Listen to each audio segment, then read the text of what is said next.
Je ne saurais pas citer tout le monde parce que je pense que je ne sais pas qui est là, donc je vais juste me prononcer comme ça. Je ne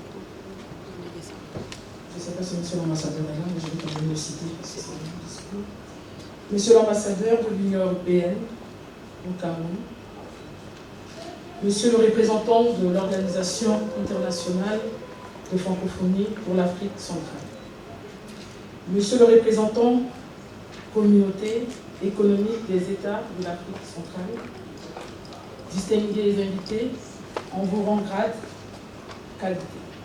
Mesdames et messieurs, avant tout propos, permettez-moi de vous remercier surtout les organisateurs du FILMAC 2. Ils méritent de notre part un vibrant témoignage de reconnaissance car ils ont gagné le pari de l'excellence en pérennisant cet événement ambitieux qui est aujourd'hui inscrit en lettres d'or dans l'agenda culturel de notre espace commun. Permettez-moi également de me faire l'écho et l'entière adhésion de la République centrafricaine à cette initiative, en l'occurrence la mise en place du dispositif de financement des films et séries pour l'Afrique centrale.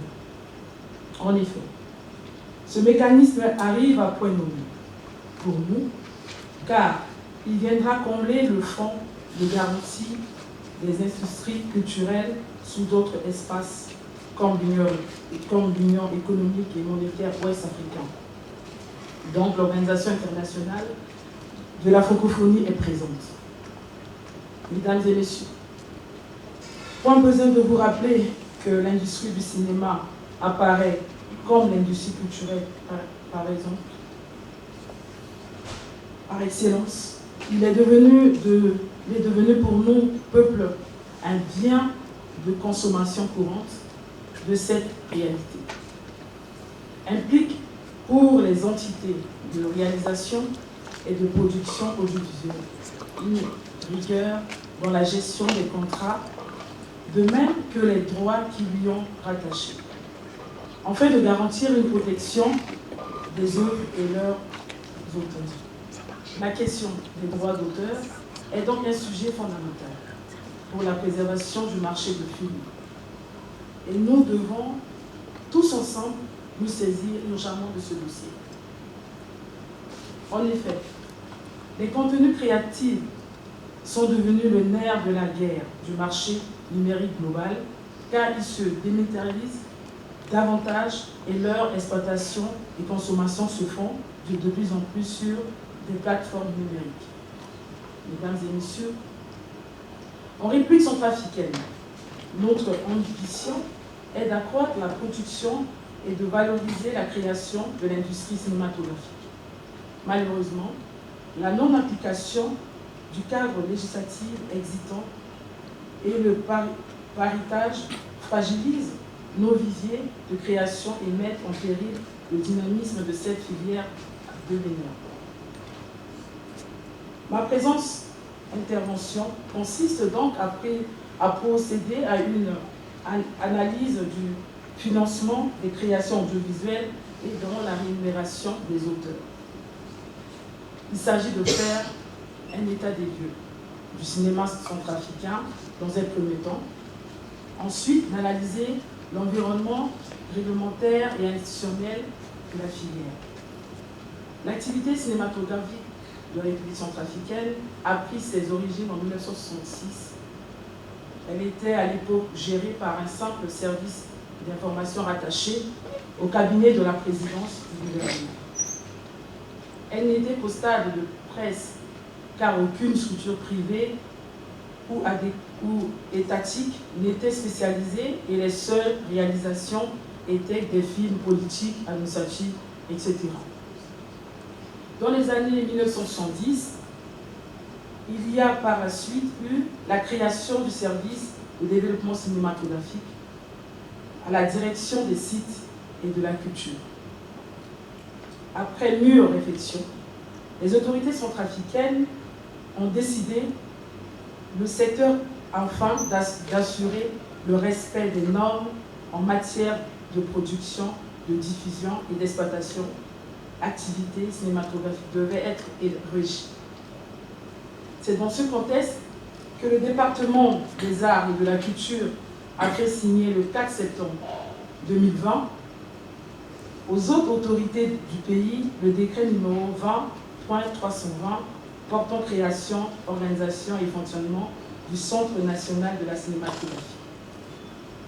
Ce cadre a pour vocation de former, de promouvoir, de financer toutes les activités de production, de promotion et de diffusion du cinéma en République centrafricaine.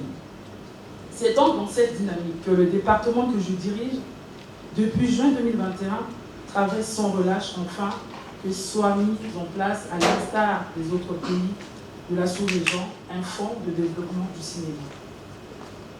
Mesdames et messieurs, le ministère dont j'ai la charge a également pour principal objectif de procéder à la construction d'un centre national de cinématographie qui permettra à la filière de s'auto-financer grâce aux droits d'auteur, de valoriser les créateurs et de promouvoir une haute culture contractuelle indispensable pour le développement, pour la pérennisation de ce secteur.